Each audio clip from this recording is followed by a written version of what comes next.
Assalamualaikum warahmatullahi wabarakatuh. Waalaikumsalam. Selamat datang di podcast Bayani Perbandingan Mazhab, tempat kita membahas berbagai topik ilmu dan kehidupan. Kali ini kita akan berbincang mengenai sejarah lahirnya mazhab fikih dalam Islam. Sebuah tema penting yang menjelaskan bagaimana hukum Islam berkembang dari masa ke masa. Bersama saya sudah ada Kak Farhad Al-Ali, salah satu anggota dari organisasi Busan Budidaya Wawasan. Beliau ini adalah ketua dari organisasi Busan ini. Assalamualaikum Kak, apa kabarnya? Waalaikumsalam. Untuk kabarnya baik. Jadi sebelum saya mulai di sini, mungkin saya akan kenalkan dulu apa itu Busan. Ya. Dalam Busan ini kan untuk ini ada di Pusat Kajian Perbandingan Mazhab. Di mana Busan ini itu di dalamnya itu kita akan belajar mengenai apa yang kita cari, misalkan tentang mazhab, tentang hukum Islam. Dalam situ nanti kita akan bahas di dalamnya dalam Busan. Terima kasih kepada saudara telah mengundang saya dalam podcast ini. Baik Kak. Jadi sebagai pembuka nih Kak, apa Kak yang dimaksud dengan fikih, dengan mengapa pembahasannya sangat penting dalam kehidupan umat Islam? Untuk fikih ini bisa dibilang secara bahasa itu adalah suatu pemahaman yang mendalam. Dalam hukum Islam ini, fikih ini adalah suatu fikih ini adalah suatu ilmu yang membahas tentang perbuatan-perbuatan manusia atau perbuatan-perbuatan dari seorang mukallaf, yang dimana ini berdasarkan Al-Quran dan hadis. Mengapa fikih ini penting? Karena kan fikih itu merupakan pedoman untuk kita para umat muslim itu supaya itu menjalani kehidupan itu secara benar, secara baik dan benar. Makanya pelajaran ilmu fikih ini menjadi penting bagi kita.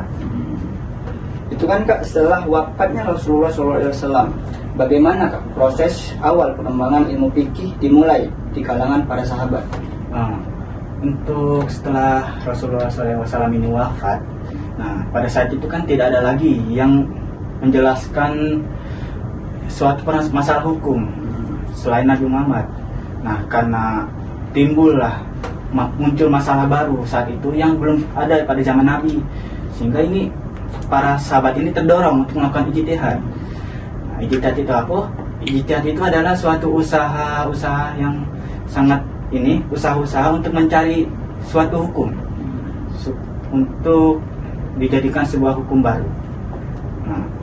Terus dimana saat itu kan umat tidak tahu, mereka bertanya kemana. Umat muslim itu ada para sahabat itu yang memang memahami betul cara untuk mengijtihad, sehingga para umat itu akan bertanya kepada mereka, dan para sahabat itu mulailah berijtihad serta mengeluarkan suatu hukum. Baik sekali Kak. Ternyata fikih ini tidak langsung tersusun seperti sekarang ini, tapi tumbuh melalui proses panjang sejak masa sahabat Nabi. Ada prosesnya. Dalam makalah kakak ini dijelaskan bahwa setelah masa sahabat muncul berbagai mazhab fikih. Bagaimana perbedaan karakter empat mazhab ini seperti Hanafi, Maliki, Syafi'i, dan Hambali Kak? Untuk perbedaan dari keempat mazhab ini biasanya lebih ke ciri khas. Contohnya di mazhab Hanafi. Mazhab Hanafi ini memiliki ciri khas, dia itu mengutamakan dengan akal, dengan logika. Sehingga dia tuh hukumnya tidak terpaku. Jadi dia hanya mengutamakan logika dan akal. Terus kalau di mazhab Maliki, dia itu lebih mengutamakan kepada hadis Nabi, dan juga sebagai sumber hukum itu dari masyarakat Madinah itu sendiri. Dimana kan masyarakat Madinah itu dia itu masih bisa dibilang masih terjaga sunnah nabinya, jadi dia menjadikan itu sebagai sumber hukum. Terus kalau di mazhab Syafi'i, dia ini menggabungkan antara yang tertulis dengan akal. Jadi dimana dia itu lebih bisa dibilang tidak tekstual saja, juga bisa dari pemikiran. Sehingga kalau di mazhab Syafi'i ini seimbang antara nas dengan logika. Terus juga kalau di mazhab Hambali, Nah, di masa Imam Hambali ini ketat. Dia itu kalau menerima hadis itu terlalu ketat, bisa dibilang sangat ketat lah. Jadi hanya menerima hadis-hadis sahih, hanya sesuai pokoknya hadis sahih lah. Jadi kalau tidak sembarangan, dia itu tidak memberi ruang kepada akal, bisa dibilang sedikit dia. Misalkan tidak ada masa baru dia menggunakan akal. Baik, Kak. Ada pun faktor ya yang menyebabkan munculnya perbedaan pandangan di antara para imam, Kak. Mazhab. Apakah lebih banyak karena faktor geografis, budaya, atau metodologi penafsiran? Kak? Nah, kan bisa dibilang banyak ya pertanyaan umat ini. Orang itu bertanya, kan kenapa gitu loh? Kan semuanya ini mazhab. Kenapa mereka itu berbeda-beda pandangan? Nah, ini bukan berarti mereka ini saling bertentangan. Nah, tapi mereka ini kan apa? Faktor mereka yang hidup berbeda zaman, sehingga ada faktor perbedaan pandangan. Contoh, misalkan mazhab Hanafi dengan mazhab Maliki. Dan ini perbedaannya di tempat dan apa kondisi masyarakat pada saat itu. Mazhab Hanafi ini kan hidupnya di Irak. Nah, di Irak itu hadis itu tidak banyak sampai ke Irak, sehingga tidak banyak sampai ke Irak, sehingga dia itu untuk menentukan masalahnya itu kurang bisa ke hadis, sehingga lebih menggunakan kias atau analogi. Nah, kalau mazhab Maliki ini kan dia hidup di Madinah. Di Madinah itu sudah banyak, bisa dibilang tempatnya hadis lah. Banyak hadis di situ, dan juga di Madinah itu sunnah Nabi terjaga, sehingga dia itu lebih mudah dalam menentukan suatu hukum. Jadi cara mereka penyelesaian itu berbeda juga, sehingga itu menimbulkan perbedaan pandangan. Nah, selain dari tempat juga ada perbedaan sumber hukum. Sumber hukum sama Al-Quran dan hadis. Cuman yang membedakan itu cara mereka memahaminya. Contoh, Imam Malik, Imam Hambali, dia itu seperti tadi, ketat dalam mazhab sahih. Mazhab sahih. Dia itu sangat ketat dalam memilih hadis. Jadi harus sahih baru bisa diterima. Nah, kalau misalkan dari mazhab Hanafi tadi kan dia menggunakan kias, menggunakan pikiran. Dia itu fleksibel. Jadi tergantung kondisinya pada saat di tempatnya itu baru bisa menentukan hukum. Dia tidak terpaku dalam tekstual saja. Kalau kita perhatikan itu, ya. Kan di sini ada nama Imam Syafi'i yang sangat dikenal di Indonesia. Dalam makalah kakak ini, beliau disebut sebagai pelopor ilmu usul fikih, yang mana beliau ini yang mengembangkan dan menyusun ilmu usul fikih. Nah, bisa dijelaskan Kak kontribusi besar Imam Syafi'i ini terhadap sistem hukum Islam dan mengapa beliau ini dianggap tokoh kunci dalam menyatukan perbedaan rasional dan tekstual? Seperti saya jelaskan tadi kan, sebelumnya di mazhab Syafi'i ini kan dia itu menggabungkan antara dua. Jadi antara tekstual dengan pemikiran juga, dengan akal. Nah, kenapa dia ini sangat perannya sangat sebagai pelopor ilmu usul fikih. Kenapa dia sebagai pelopor ilmu usul fikih? Karena dia ini telah membuat suatu karya atau kitab itu bernama Ar-Risalah, di mana dia itu menyusun suatu dia itu menyusun tentang fikih, banyak fikih, sehingga disebutnya kitab usul fikih lah. Nah, di situ disusun secara sistematis dan dia itu menciptakan hierarki itu apa? Tingkatan. Nah, tingkatan sumber hukum dari Al-Quran, hadis, ijma, setelah itu kias. Sehingga dia ini bisa disebut sebagai pelopor usul fikih. Ya, pelopor usul fikih karena dia menciptakan kitab itu. Tadi kakak ini menyebutkan masa tabi'in sebagai masa keemasan fikih Islam. Apa yang membuat periode itu begitu maju dan produktif dalam bidang hukum Islam? Yang membuat itu maju ya. Nah, dalam masa tabi'in ya. Itu sekitar di abad kedua sampai keempat Hijriah. Nah, kenapa mereka itu bisa dibilang sebagai masa keemasan ya? Karena pada masa itu para ulamanya itu sangat semangat dalam berijtihad, sehingga mereka ini, dan juga selain semangat itu mereka juga didukung pemerintah. Jadi tidak ada fanatisme di situ. Nah, jadi mereka itu bisa menciptakan sebuah kitab fikih, kitab usul fikih. Nah, sehingga itu mencerminkan bahwa di dalam masa itu tuh sebagai masa kemasan Islam. Seperti itu. Baik.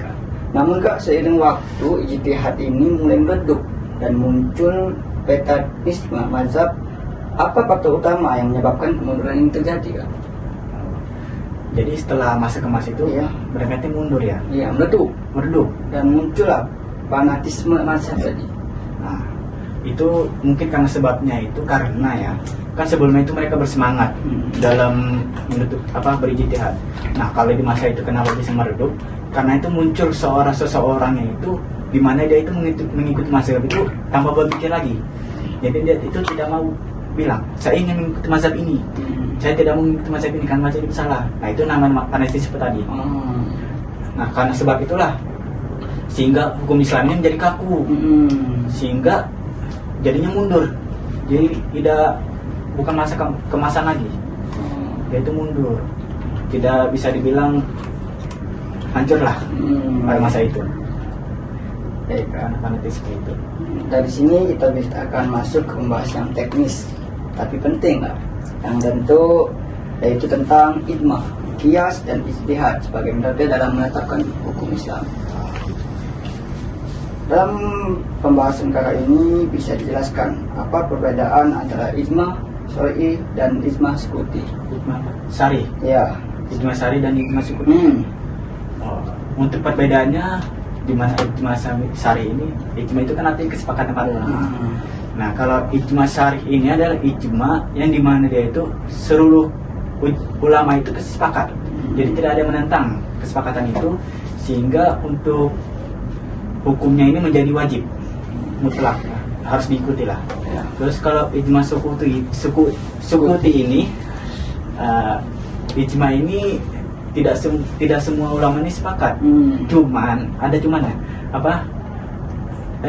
di dalam ijma sukuti ini sebagian ulama itu bukan tidak sepakat, tapi hanya diam saja.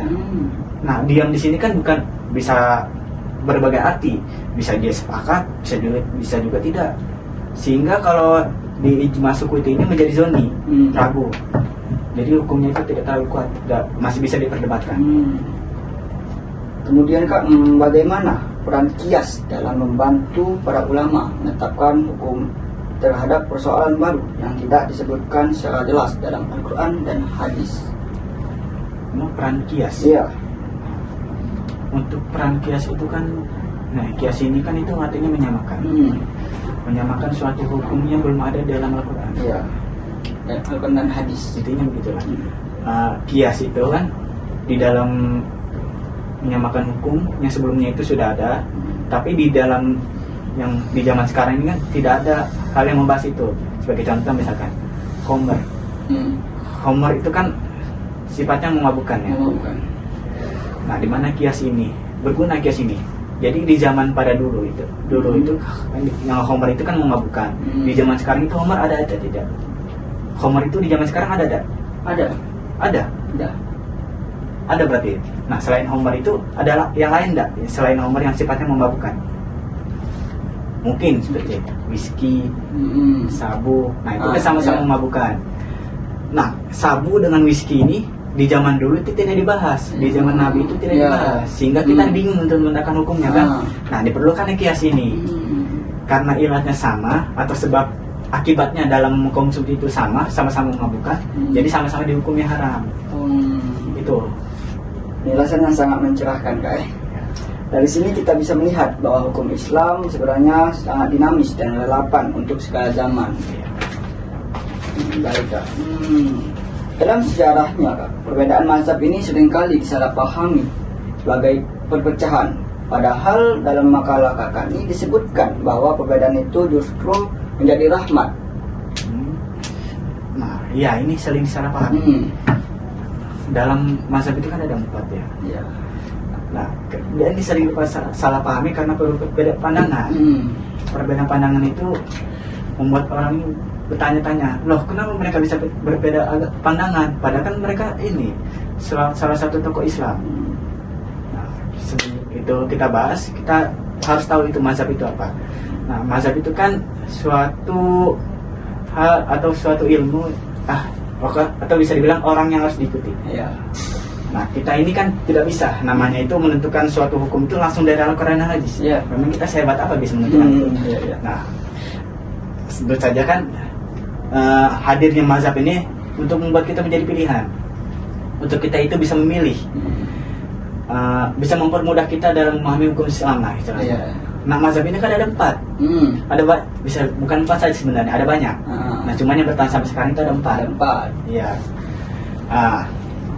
Mereka ini bisa dibilang kenapa bisa timbul perbedaan seperti yang saya sebutkan tadi, ada perbedaan faktor atau perbedaan zaman tadi. Nah, karena perbedaan inilah orang ini berpikir kenapa kok mazhab ini berbeda gitu. Yo. Nah, kita sebelumnya harus tahu dulu mereka ini sebenarnya sama-sama dari Al-Quran dan hadis tidak sama kan? Ya, sama. Sebenarnya tidak berbeda. Ini membuat kita sebagai pilihan saja. Ya. Jadi kan kita memilih jalur mana kita yang membuat kita itu nyaman atau lebih ringan. Kan setiap tempat itu berbeda-beda. Di Indonesia nih contohnya, mayoritas itu kan ada mazhab Syafi'i. Tapi Nah, bukan berarti mazhab yang lain itu salah, tidak. Mereka itu sama-sama benar. Cuma perbedaan dalam mereka ini menentukan hukum ini cuma berbeda zaman saja. Ya mungkin itulah cukup. baik, Kak. Terakhir nih, apa Kak pesan-pesan para teman-teman untuk teman-teman agar bisa mengambil hikmah dari sejarah lahirnya mazhab fikih dalam membuat pemahaman dan toleransi beragama. Untuk pesan bagi Ya, para pendengar ini, untuk teman-teman kita.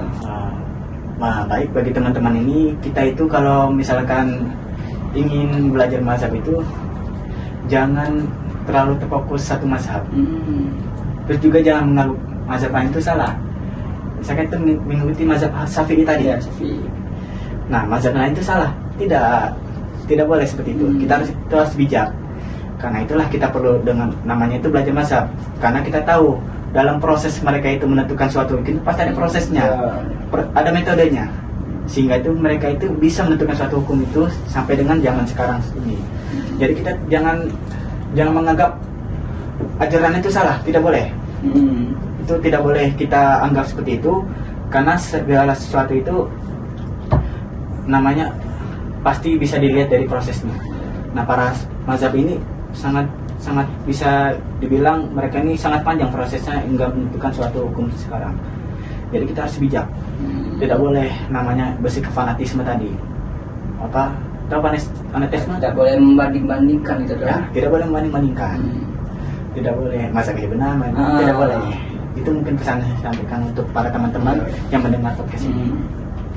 Insya Allah Kak, pembahasannya sangat inspiratif Pak. Terima kasih Kak. Terima kasih banyak kepada Kakak Farhat atas penjelasan yang begitu mendalam tentang sejarah dan dinamika mazhab fikih ini. Semoga obrolan kita ini kita semua bisa lebih menghargai perbedaan pendapat dalam Islam dan memahami bahwa tujuannya tetap satu, kemaslahatan umat dan ketaatan kepada Allah Subhanahu wa taala. Semoga pembahasan kita pada siang ini dapat memberikan wawasan dan ilmu pengetahuan lagi kepada teman-teman. Sampai jumpa di episode berikutnya. Wassalamualaikum warahmatullahi wabarakatuh. Waalaikumsalam warahmatullahi wabarakatuh.